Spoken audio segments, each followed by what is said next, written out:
Hey, this is Notser, and today we're taking a look at 0.9.4 public test server where we're testing submarines. There are 3 to test. S1, it's a Soviet Tier 6 sub. U-69, it is a German Tier 6 sub. And then Cachalot, this is the American Tier 6 submarine. Wargaming has done extensive changes to the dynamic of detection for the submarine, and they've also given all of the submarines their own unique consumable on top of the deep dive consumable. And even the deep dive consumable, each submarine has a completely different design. The American one, which we're watching right now, has limited deep dives, but the deep dives last for 3 minutes. Whereas the Soviet has the most deep dive cooldowns, but it lasts the least amount of time. And on top of that, the American has speed boost. That's what the propeller icon is. The Germans have hydroacoustic, and it is equivalent to Tier 6 DD hydroacoustic. And the Soviets have a heal. So they all have their own unique playstyle, their own unique design that they're going for. This is a complete departure from every version that we've tested. Every version up until now did not have these unique traits assigned to the submarine. And in fact, it has gone even further in that Wargaming has actually assigned unique velocity traits to the way the ping system works, the amount of battery that each ping uses, the cooldown on the ping.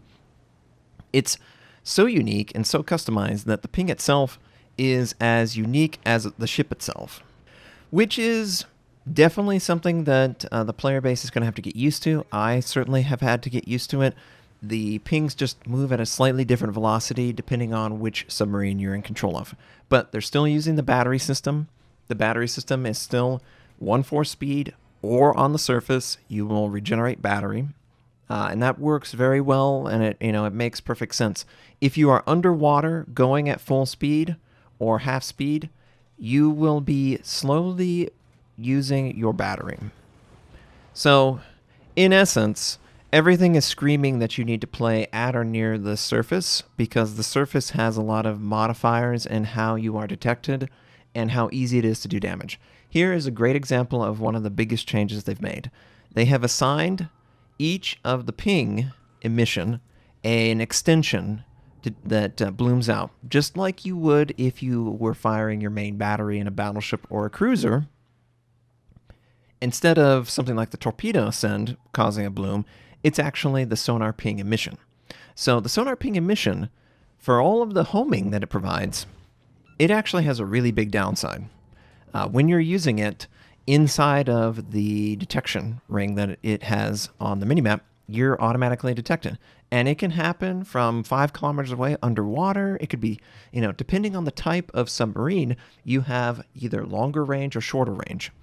On top of all of this, the duration that pings last is different on targets. The Americans have the longest at 35 seconds, and the Soviets have the shortest at 20 seconds. So this is the time that the ping will remain on the target and your torpedoes will remain homing. All of this combined contributes to a very diverse set of submarines already. We only have 3. But I don't know that it's, particularly balanced. There's a lot of things that now exist that didn't before. We don't have the single target ping radar that would cheese through smoke and all that stuff. And you can't just blind force spot a target out of, inside of smoke or underwater. That's one of the things that the blind radar ping allowed for. You could just easily do that. Now what happens is, if the target drops off detection, he drops off detection, regardless of whether your ping is on the target or not. But if the ping is there, the duration will still be there, and your torpedoes will still try to home in on the target. So you're not missing out on that feature, but the force spottage, that's gone. And in fact, it's a lot easier for your opponent because your emission blooms out your detection to locate your position and attack you. So using this sort of sonar ping bloom is very familiar to anyone who uses main battery guns. And that still applies here. So, as the submarine, you can use your torpedoes just as a DD would use his torpedoes, completely silently. And they can be completely dumbfired. And obviously, from a distance, dumbfire torpedoes are going to be less accurate than something like homing. If you wanted to use homing, you would then have to give your position away to anyone that happens to be close enough. Notice something else here. We are currently at maximum depth, which is 80 meters, and the enemy DD, the German DD, is using his hydro. And his hydroacoustic can actually see us all the way down here. Whereas, if you look on our screen, our detection is actually reading at 0.00 kilometers. If it weren't for hydro, we would be completely gone from anyone's awareness on the enemy team. The only other tool that they could use to spot me down here would be another submarine that's within 2 kilometers of my ship. Then it will auto-spot. But there's a lot of different weird layers of detection that they've introduced into the game. And with each of these layers, the submarine can, dictate the pace. Obviously, hydro is very powerful, and it's assigned to many ships. So you can dictate the pace to a degree. If I were a betting man, and these were bots, the enemy would probably have a more effective way of dealing with us. But because they're bots, they're kind of dumb. It allows me to showcase more of how the game works. And also notice, if we launch torpedoes and we try and attack a surface ship, we need a lot of distance for the torpedoes to gain enough depth and reach the surface of the water to do damage to them. So it's sort of a double-edged sword. Maximum depth allows you to avoid a lot of problems, but it's very hard to return the favor from down here. Now, there's been a lot of people who have talked about this detection being an advantage or a disadvantage. From my point of view, I would say that overall this makes it more comfortable for everyone to understand how the detection works. I think it's fair that for this, seemingly immune state that we have, every single submarine can reach maximum depth. Hydroacoustic is a direct counter to that, and it is equipped on a lot of ships. And in fact, a lot of ships forego defensive AA because of its uselessness in a lot of instances, and have hydro already. So a lot of DDs, a lot of cruisers, even some battleships. The German Armada is salivating over the prospects of dealing with these guys, and we just ran out of battery. And it's because we are going faster than a 4-speed underwater. It just drains it the entire time. But I have played many different games and have started to develop a strategy to get past any of those disadvantages that exist with the current system. So one of the things that I've noticed is if we are a submarine and they are not directly on top of us with depth charges, as long as we are below 6 meters, we are immune to damage. And what this ends up allowing us to do is we can get into a point-blank shotgun and knock out a target and be up for maybe 2 or 3 seconds. We can drop 4 torpedoes facing forward, and because of the nature of surface combat, we can actually direct our torpedoes at that target. If we launch those same torpedoes underwater, they will have to go straight for a distance, and then they will have to home in on the target. When you use your homing, you give your position away, unless the target is past a certain distance. And then if you're homing on this target that is past a certain distance, it's going to be sort of a 50-50 on whether you actually land your homing torpedoes on the target. So, the homing aspect, I can see people complaining, it's too easy. I have to tell you, the homing is so weak that this is ultimately the easiest strategy that you can take. So clearly we're moving in on this target. We are being spotted. They are being spotted. There's a soft detection that goes all the way down to 30 meters depth. If I was 31 meters, I could not spot the target. I would need someone else on the surface spotting him. But because we're this close, we can spot him, but he can spot us. But again, if it wasn't for depth charges, then I don't really give a crap if you can see me. What can you do from here? You can't attack me.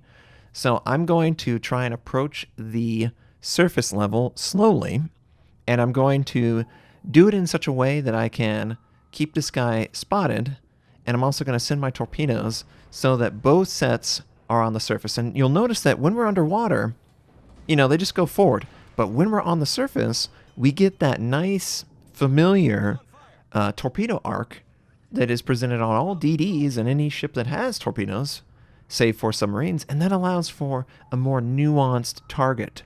So you can sort of preempt a target's maneuver and have the torpedoes already on a collision course, and with a slight homing adjustment, you can easily land on it. But also that shotgun effect is so devastating. And you can see how difficult it is for the opponent to actually land consistent shots on us, even though we're out of the water, you know. So we're going to drop down. Enemy aircraft spotting. He can't damage us at all, but he can spot us at this depth. It's not an easy spot. He has to be basically like 1 kilometer away, but it's a possible play for him. The submarine has to be on the surface in order to cap. When the submarine is on the surface, obviously the cap goes the same way. The surface is technically from 0 meters to 5.9 meters. I like to set my submarine about 5.9. And you can see that when 5.9 or approaching 5.9, most of the submarine is actually underwater. And it makes it a harder target to even lead on. So like, we can think of this submarine as basically a better concealed DD that has 4 launching torpedoes. That's basically what this ends up playing like, especially when you leverage that dumbfire cheesiness. I don't know what Wargaming could do to reduce this to nothing. Maybe they make the forward launching torpedoes more narrow, but I know that Wargaming wants us to be on the surface or near it. So, you know, for as OP homing might be to some players, I am here to reassure you that homing is nothing compared to being on the surface and using those torpedoes in point blank. Like, it is nothing. It doesn't help you against DDs. It doesn't help you against submarines. There's no point in getting the double ping on those 2 targets because they don't have any torpedo protection for you to have to do damage through. So there's a lot of things that work against making the homing the superior way to play. And I don't know that necessarily Wargaming planned on that being. And here we go. We're just gonna go ham. We're gonna approach this guy. If he has a chance, he's probably gonna send torpedoes. I can just dip below the surface for half a second. I can dip back above, and we can be in position to use our torpedoes at point blank range. And just look at how much easier it is to send torpedoes when on the surface versus when trying to use the homing. Like, this little tricky play is so brutal. I can't imagine that Wargaming wants it to be that brutal. Like, yeah, he's a bot. But, if he was a player who's playing the game, he would have to have his guns rotated in a position. He would have to be looking directly at my position, and he would have to gauge a shot with basically a periscope sticking out of the water. Not very easy. I really don't know. I really don't know what you do to counter this. Because you could say, oh, well, obviously, if you're doing this strat, you are spotted. So something like a DD could rush in and go after you, right? That's everyone's assumption. The problem is, this same effect is just as strong against the DD, if not stronger. So if you want, if Queen Elizabeth is radioing to his friendly DD, there's a submarine right off my starboard, my port side. Oh, that's great. Hang tight. Well, the problem is the sub can break off the attack, turn his ship facing forward, and you can do this similar jump up. It feels like a dolphin or a whale who's coming up for water or for oxygen and then diving right back down. We just used 4 torpedoes on the front of the ship, didn't have to home him once, and we have 2 torpedoes facing the rear. All we have to do is get back to the surface, and we can directly fire those torpedoes right at this guy. What could he do? And we're up up on the surface for maybe 7 seconds total. We didn't have to home it on the target. We didn't have to wait on the homing to, gather enough momentum to catch up to him. Like, we didn't have to do any of that. Now, we do risk the ship every single time we come up like that. The enemy aircraft carrier did an outstanding job to be right in position to take advantage of it. Obviously, we're not going to win this game. I just wanted to showcase this technique and talk about how I'm making use of it, and you can obviously see how successful it can be. I had other games where I was going 1 versus 3, sub versus sub, and I killed all 3 enemy subs, and they didn't get a single point of damage on me. And all it was me playing as the surface submarine and dictating the pace, because every single time a submarine goes underwater, at any speed other than a fourth, they're burning their battery. So if you want to go underwater at full speed, you can go right ahead. You're not going to have any battery. Whereas the person on the surface has all the battery, is going twice as fast, is capturing the base. They do have 4.5 detection, and yes, something underwater, enemy submarines within 4.5 of me, he's detecting me. So the aircraft can easily attack me. We know we're going to die in this game. I just wanted to showcase the fact that playing on the surface has a huge amount of advantages, and the dumbfire also. Layering that with manipulating your concealment in real time it's really easy to ambush and kill pretty much anyone against their will. They have a window of 5 or 10 seconds at max where they can return fire, and for a lot of players, that's less than 1,000 damage. So maybe Wargaming has to address this thing? I don't know.